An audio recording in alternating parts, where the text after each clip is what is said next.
Good morning students, welcome back to my YouTube channel. तो आज हम पढ़ेंगे इनऑर्गेनिक केमिस्ट्री। आपका फिज़िकल के भी आपके एक सेक्शन हो चुका है आपका जो इनऑर्गेनिक है, तो अब हम इसका सेक्शन बी भी स्टार्ट करेंगे। और आपके जैसे कि आपको पता है ऑर्गेनिक का भी आपका एक पूरा सेक्शन बी हो चुका है। तो लेट्स गेट स्टार्टेड। ये है आपका चैप्टर बायो इनऑर्गेनिक केमिस्ट्री।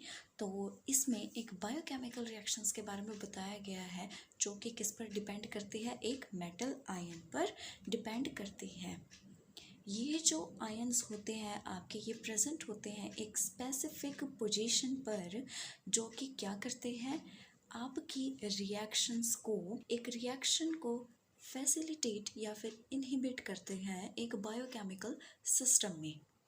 आपके जो बायो इनऑर्गेनिक है ये एक साइंस की ब्रांच है जिसमें इनऑर्गेनिक केमिस्ट्री जो आपकी लाइफ प्रोसेसेस में यूज़ होती है उनकी हम स्टडी करते हैं, जो कि फंडामेंटल इम्पोर्टेंस रखते हैं हमारी लाइफ में, जो कि किस पे डिपेंड करती है, फर्दर मेटल्स पे। तो हम आपके किसके स्टडी करेंगे, roles of metals ions in biology एक तरीके से, या फिर बायो इनऑर्गेनिक केमिकल रिएक्शंस में। तो ये थी आपकी बायो इनऑर्गेनिक केमिस्ट्री का इंट्रोडक्शन।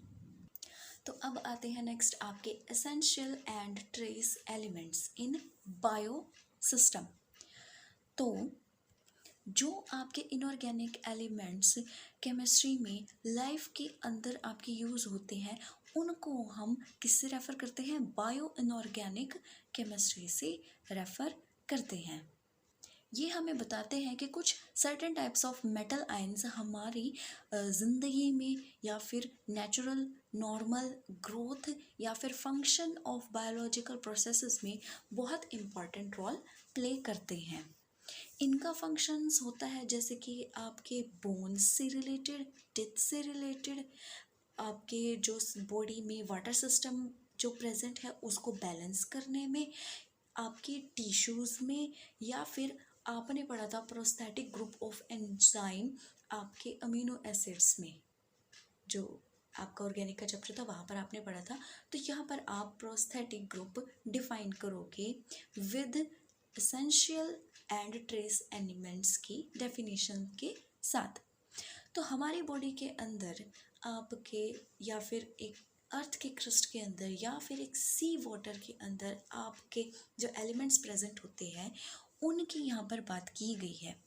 ये जो नीचे आप देख रहे हो टेबल, इसके अंदर मैंने ह्यूमंस में जो आपके एक तरीके से एलिमेंट्स पाए जाते हैं अर्थ के क्रस्ट में जो पाए जाते हैं और सी वाटर में जो पाए जाते हैं, इनकी कंसंट्रेशन लिखी है।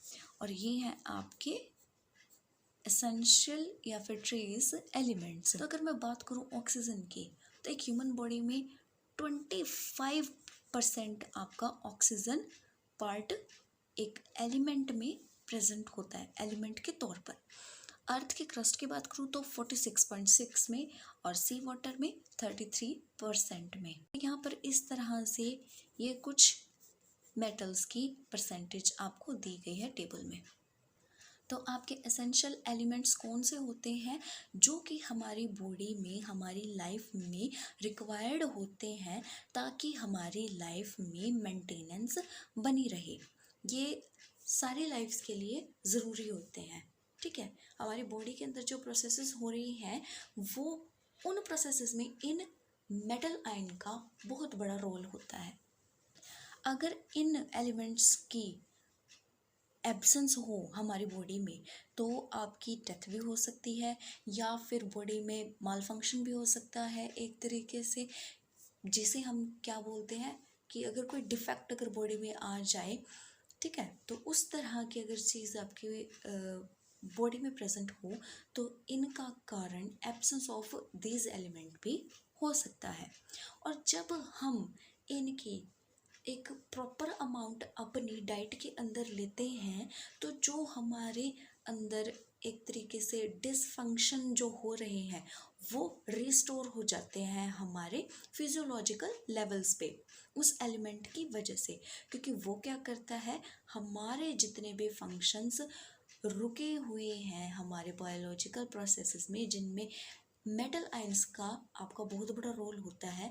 तो अगर हम अपनी डाइट में उनका इनटेक सफिशिएंट अमाउंट में करेंगे तो हमारा बॉडी सिस्टम बहुत अच्छे से वर्क करेगा, क्योंकि ये हमारे आपके ग्रोथ में और डेवलपमेंट में बहुत ज़रूरी होते हैं। इसीलिए इनका नाम है एसेंशियल एलिमेंट्स। इनके बगैर जो एक तरीके से ऑर्गेनिजम्स हैं वो ग्रो नहीं कर सकते इनके बगैर। तो इस तरह के एसेंशियल एलिमेंट्स के आप कमेंट बॉक्स में एग्जाम्पल देंगे। उसी तरीके से है आपके नॉन एसेंशियल एलिमेंट्स, वो एलिमेंट्स जो कि एक तरीके से आपके बायोलॉजिकल सिस्टम में इतना कोई खास पॉजिटिव रोल नहीं प्ले करते। मतलब अगर ये आपके एलिमेंट्स आपकी बॉडी में ना प्रेजेंट हो तब भी इनकी जगह कोई दूसरे एलिमेंट्स आपकी बॉडी में उन प्रोसेसेस को कैरी आउट कर सकते हैं। तो नॉन एसेंशियल एलिमेंट्स भी आप मुझे सर्च करके बताएंगे, एक तो एसेंशियल, एक आपके नॉन एसेंशियल। आपके एसेंशियल एलिमेंट्स के लिए एक क्राइटेरिया है, वो क्या होना चाहिए कि अगर कोई डेफिशिएंसी हो रही है किसी चीज़ की आपकी बॉडी के अंदर, किसी मेटल आयन की, या फिर एबनॉर्मलिटी आपको नज़र आ रही है, तो जब हम उस एबनॉर्मेलिटी में जो आपका मेटल आयन रिक्वायर्ड होता है, जिसकी डेफिशिएंसी की वजह से वो एबनॉर्मेलिटी आपकी अपीयर हो रही है, तो अगर उसका इनटेक हम कर लेते हैं, ठीक है, तो वो चीज़ आपकी ख़त्म हो जाती है। तो इस तरीके से एक एसेंशियल एलिमेंट का ये क्राइटेरिया होता है। और आपकी स्पेसिफिक बायोकेमिकल प्रोसेसेस के लिए एक पर्टिकुलर एलिमेंट की रिक्वायरमेंट होती है। और ये नॉर्मली किसके लिए ज़रूरी होते हैं, जैसे कि मैं आपको बता चुकी हैं, growth and normal functioning of animals and plants. आपके जो एसेंशियल एलिमेंट्स होते हैं वो आगे फर्दर डिवाइडेड होते हैं बल्क एलिमेंट्स में और ट्रेस एलिमेंट्स में। तो आपके बल्क एलिमेंट्स कौन से होते हैं, जो हमें हायर कंसंट्रेशन में मिलते हैं, और ट्रेस एलिमेंट नाम से ही पता लग रहा है जो कि नीडेड होते हैं वेरी लो कंसंट्रेशन में। और इनकी जो अमाउंट है वो ऑर्गेनिज्म टू ऑर्गेनिज्म वेरी करती है।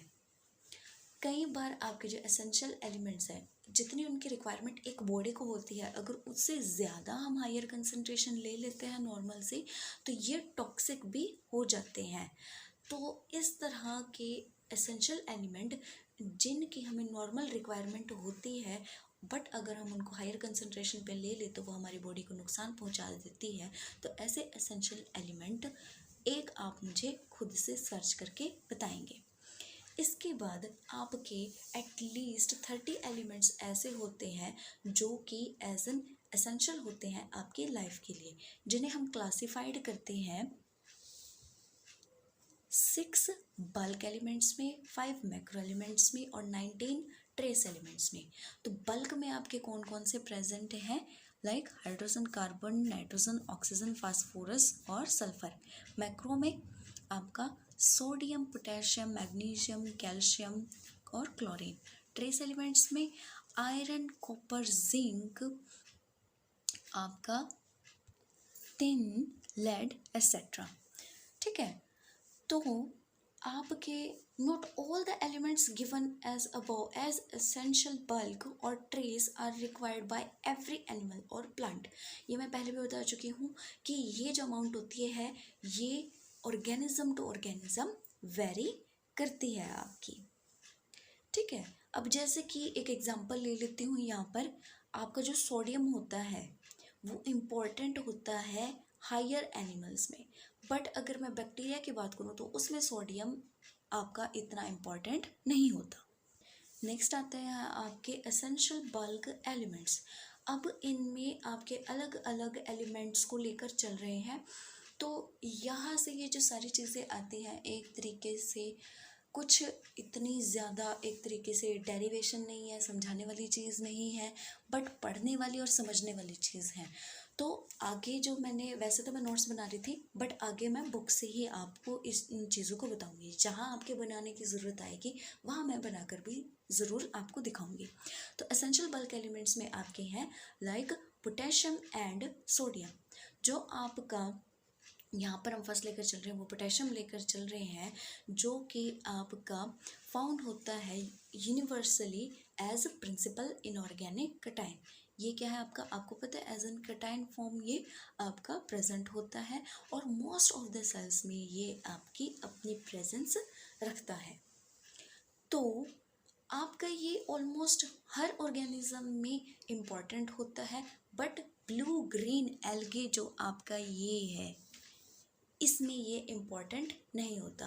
तो एक तरीके से आपका 1 मार्क्स में भी आ सकता है कि आपका पोटेशियम कौन से ऐसी आपकी स्पीशीज है जिसमें आपका नहीं इम्पॉर्टेंट होता। और ये मेजर कटायन है आपका किसके लिए, इंट्रासेलुलर फ्लूइड के लिए, और इम्पॉर्टेंट है नर्व एक्शन में और फंक्शनिंग ऑफ द हार्ट में भी। तो इसी तरह से ये जैसे ह्यूमन में बहुत ज़्यादा आपका इम्पॉर्टेंट होता है, वैसे ही ऑल्सो आपके एनिमल्स में जो नर्व फंक्शनिंग होती है उसमें भी बहुत इम्पॉर्टेंट होता है। और ये एक मेजर कंपोनेंट होता है एक वर्टिब्रेट ब्लड प्लाज्मा का। आपके जो सोडियम और आपका पोटेशियम है उसके साथ क्लोरीन भी जो होता है आपका ऑस्मेटिक जो रेगुलेशन आपकी बॉडी में प्रोसेस होती रहती है, या फिर टिश्यू जो फ्लूइड्स आपके बॉडी में प्रेजेंट होते हैं उनमें भी ये बहुत इम्पोर्टेंट फंक्शन प्ले करता है। और ये एक तरीके से आपके आयंस को एक्टिवेट करता है। तो ये क्या, activating ions for specific enzyme activity. एक जो प्रोसेस होती है बायोकेमिकल या फिर बायो इनऑर्गेनिक केमिकल, आपके कोई प्रोसेस है तो उसमें ये क्या करते हैं, आपकी रिएक्शन को एक तरीके से चलाते हैं, एक्टिवेट करते हैं। नेक्स्ट है आपका कैल्शियम एंड मैग्नीशियम। ये दोनों के दोनों आपके प्रेजेंट होते हैं कार्बोनेट्स एंड फॉस्फेट में एक स्केलेटल स्ट्रक्चर के, किसके अंदर, मैमल्स के अंदर। और आपके ये प्रेजेंट होते हैं, जो आपका 99% होता है वो होता है कैल्शियम और 70% आपका प्रेजेंट होता है मैग्नीशियम।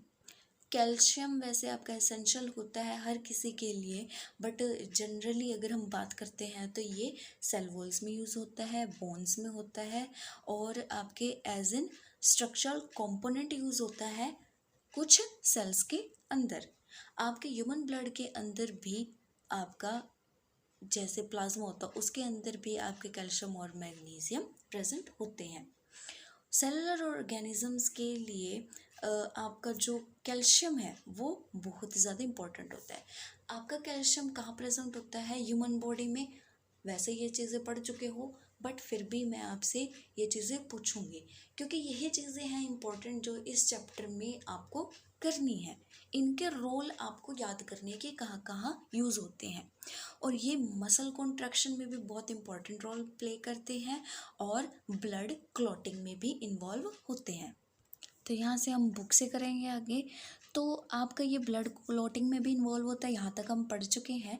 आपका जो कैल्शियम होता है वैसे तो आपका हार्मलेस होता है, बट अगर हम अपनी डाइट में सफिशेंट अमाउंट ना ले कैल्शियम की, ठीक है, तो ब्लड के अंदर क्या होएगा, आपका जो कैल्शियम कंटेंट है वो डिक्रीज़ हो जाएगा और डेफिशिएंसी आपकी हो जाएगी आपकी बॉडी के अंदर।